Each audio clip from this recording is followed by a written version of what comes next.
इस बीच हिजाब विवाद में अब जबरन हिंदुत्व की एंट्री कराने की साजिश है। मुस्लिम पर्सनल लॉ बोर्ड के प्रवक्ता मौलाना सज्जाद नोमानी का दावा है कि पर्दे का चलन रामायण के जमाने से है। यह तो भारतीय संस्कृति का हिस्सा है। भारत ने ही दुनिया को पर्दा करना सिखाया। जयपुर में मौलाना नोमानी ने मुस्लिम महिलाओं को अजब गजब रामायण पढ़ाई। नोमानी के मुताबिक माता सीता भी पर्दा करती थी। इस बयान पर हिंदूवादी नेताओं और संतों का क्या रिएक्शन है, इस रिपोर्ट में देखिए। हजरत वाला के विषय में से एक छोटी सी चीज इस्लाम कहता है। जयपुर शहर में हुआ ये जलसा देखिए। मजलिस में मौजूद महिलाओं को देखिए। मुस्लिम खवातीन की तरक्की मकसद था।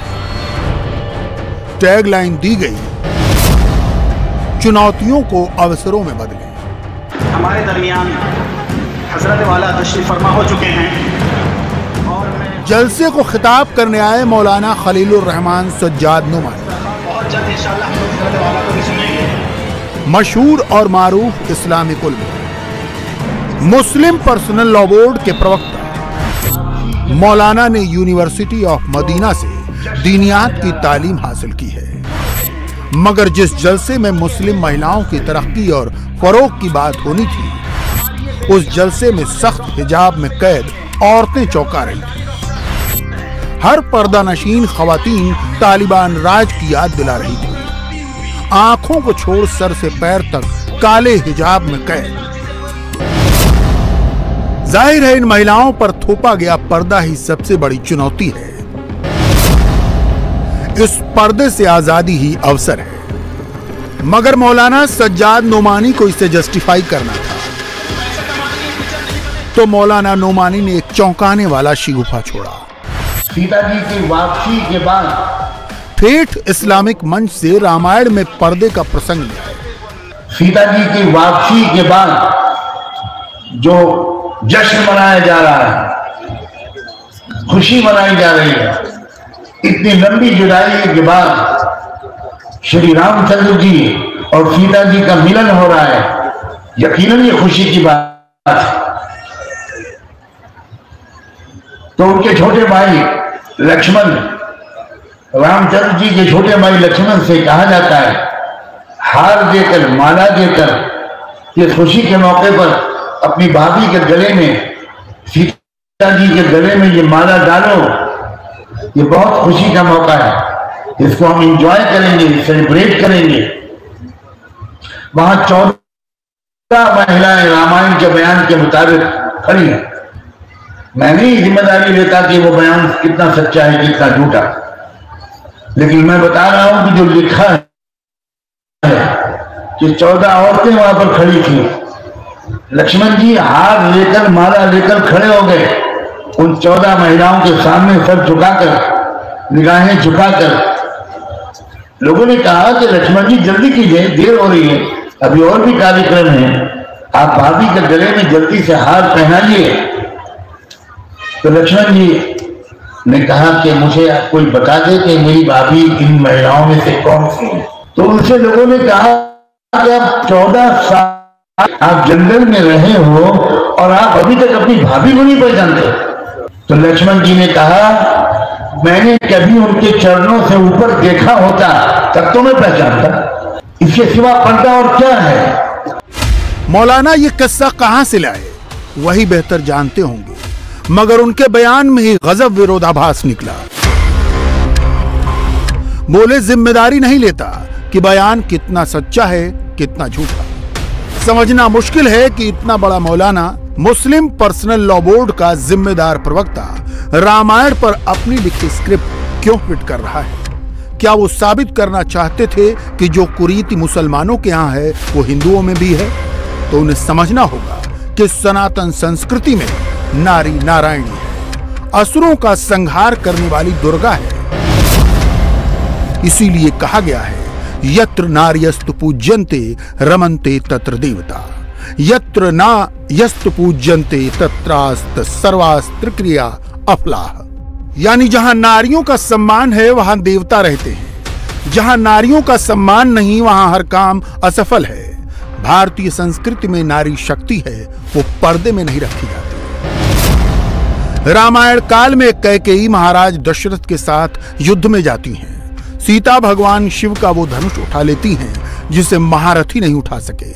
महाभारत काल में द्रौपदी और कुंती हर जगह पांडवों के साथ होती हैं। हिंदुओं का तो कोई अनुष्ठान पति पत्नी के एक साथ बैठे बगैर पूरा नहीं होता, मगर मौलाना अपनी थीसिस लिख रहे हैं। हिजाब भारतीय संस्कृति की देन है। हिजाब भारत से ही दुनिया में गया है। अब उस मुल्क के अंदर हिजाब करने में मुश्किल पेश आएगी जिस मुल्क ने दुनिया को हिजाब सिखाया था। इस बात को नोट कीजिएगा, दुनिया को हिजाब, दुनिया को पर्दा सबसे पहले भारत ने सिखाया है। उस देश के अंदर हमारी बच्चियों को परेशान उठानी पड़े अगर वो असली भारतीय संस्कृति की तरफ वापस जाना चाहें, अगर वो पर्दा करना चाहें। उस वक्त तो कुरान नहीं आया था, उस वक्त तो मोहम्मद रसूलुल्लाह दुनिया में तशरीफ नहीं लाए थे। लोगों ने जहालत की वजह से, और मैं तो ठोक लफ्जों में कह रहा हूं, भारत के लोग, भारत के पॉलिटिकल लीडर्स, वही भारत की तारीख के एतबार से बिल्कुल जाहिल है। उन्होंने भारत की तारीख नहीं पढ़ी। और इससे आगे बढ़कर कहता हूं, उन्होंने अपने मजहब की किताबों को भी ठीक से नहीं पढ़ा। मौलाना की इस फर्जी थीसिस का पर्दाफाश करते हैं बीजेपी के प्रवक्ता और राज्यसभा सांसद सुधांशु त्रिवेदी के मुताबिक मौलाना रामायण पढ़ने की बात करते हैं और पूरे प्रसंग को ही गलत कोट कर रहे हैं। पहले तो मैं मौलाना साहब से कहना चाहूंगा, वो जो बोल रहे हैं जरा सोच समझ के बोल रहे हैं कि नहीं। रामायण हमारे हिंदुओं का धर्म ग्रंथ है, और पहले तो वो ये कह रहे हैं कि उन्होंने उसको पढ़ा है, फिर ये कह रहे हैं कि जो उसमें लिखा उसको सच मान रहे हैं। तो मजहब से बेदखल किए जा सकते हैं, क्योंकि अगर वो अपने मजहब के हिसाब से देखें तो वो तो गैर मजहबी काम कर रहे हैं। मगर अब मैं उनकी बात का तथ्यात्मक उत्तर देता हूं। हमारे किस देवी की फोटो घूंघट में है, इसका कहां उल्लेख है? ये मुगलों के भारत में आने के बाद यह प्रथा प्रारंभ हुई। मतलब प्राचीन काल से लेके, रामायण महाभारत से लेके, चंद्रगुप्त विक्रमादित्य, चंद्रगुप्त मौर्य से लेकर कभी किसी प्रकार का उल्लेख नहीं आता। और जिस रामायण के प्रसंग का वो उल्लेख कर रहे हैं, वो प्रसंग ये नहीं है। वो प्रसंग ये है कि जब सीता माता का हरण करके रावण ले जा रहा था, तो वो मार्ग में अपने आभूषण छोड़ते हुए जा रही थी। तो जब भगवान राम और लक्ष्मण उनको खोजते हुए गए, तो जटायु से लक्ष्मण ने कहा कि ये सीता माता के आभूषण हैं, इनको पहचानो, क्या ये उन्हीं के हैं? तो लक्ष्मण ने कहा कि मैं नित्य प्रति उनकी चरण वंदना करने के लिए उनके पैर छूता था, तो जो पैर में पहनने वाले आभूषण है वो तो मैं पहचान सकता हूं, परंतु मैं कभी उनके सीधे मुख की तरफ देखने का साहस ही नहीं करता था, इसलिए मैं उन आभूषणों को नहीं पहचान सकता। यह दर्शाता है कि भारत में प्राचीन काल में भाभी का स्थान कितना ऊंचा, दिव्य और मातृवत होता था, यह उसका प्रतीक है। मगर अब समस्या यह है कि हमारे यहाँ कोई भी बगैर पढ़े हुए, बगैर जानकारी लिए हुए इस प्रकार के जो टिप्पणियां करती हैं, मेरे विचार से इससे बचना चाहिए। सुधांशु यही नहीं रुकते, वो भारतीय परंपरा में वेदों पर शास्त्रार्थ करने वाली महिलाओं का उदाहरण देते हैं। सुधांशु के मुताबिक इस्लाम और सनातन परंपरा की तुलना न की जाए तो अच्छा है। पर्दा प्रथा तो छोड़िए, हमारे यहाँ तो एक से एक विदुषी महिलाएं थीं जो वेदों पर शास्त्रार्थ करती थी। आचार्य मंडन मिश्र और शंकराचार्य के मध्य का शास्त्रार्थ था, उसमें ज्यूरी कौन थी, न्यायाधीश कौन थी? मंडन मिश्र की पत्नी वह भारती। मैं विनम्रता से पर चुनौती से पूछता हूं, किसी दुनिया के दूसरे मजहब या रिलीजन में बताइए जहां महिलाओं को धर्म ग्रंथ के ऊपर टिप्पणी करने का ही अधिकार हो, और टिप्पणी करने का नहीं, न्यायाधीश बनने का भी अधिकार हो। तो हमारे यहां से वो तुलना न करें तो बेहतर होगा। अब आइए सीता की लंका से जिस वापसी का जिक्र मौलाना कर रहे थे, उसे तुलसीकृत रामचरितमानस में देख लेते हैं। वामपंथी नैरेटिव कहता है कि लंका विजय के बाद राम ने सीता की अग्नि परीक्षा ली, मगर मानस के अरण्य कांड में तुलसीदास जो सच बयान करते हैं वो सुनिए। लक्ष्मण गए बनहि जब लेन मूल फलकंद, जनक सुता सन बोले बिहसी कृपा सुख बृंद। सुनहु प्रिया व्रत रुचिर सुशीला, मैं कछु करबि ललित नर लीला। तुम पावक महु करहु निवासा, जो लगी करो निशाचर नासा। लक्ष्मण खाने के लिए कंद मूल फल लेने वन में गए। उसी वक्त भगवान राम सीता जी से कहते हैं, हे प्रिया, मैं कुछ ललित नरलीला करने जा रहा हूं। निशाचरों का नाश करना है, इसके लिए तुम्हें अग्नि में निवास करना होगा। यही वजह है कि रावण सीता जी को अशोक वाटिका में छू तक नहीं सका। लंका विजय के बाद अब सीता जी को अग्नि से वापस भी लेना था, इसलिए राम फिर सीता को वापस अग्नि प्रवेश के लिए कहते हैं। लंका कांड में तुलसी लिखते हैं, प्रभु के वचन शीस धरि सीता, बोली मन क्रम वचन पुनीता। लक्ष्मण होहु धर्म के नेगी, पावक प्रकट करहु तुम बेगी। सीता ने राम की बात सुनते ही लक्ष्मण से कहा, तुम जल्दी से अग्नि प्रकट करो, मुझे उसमें प्रवेश कर फिर बाहर निकलना है। रामायण में ये सीता की सामर्थ्य है और ये शक्ति है, इसलिए जब मौलाना हिंदू प्रथा में हिजाब की बात करते हैं तो अयोध्या के संत आक्रोशित हो जाते हैं।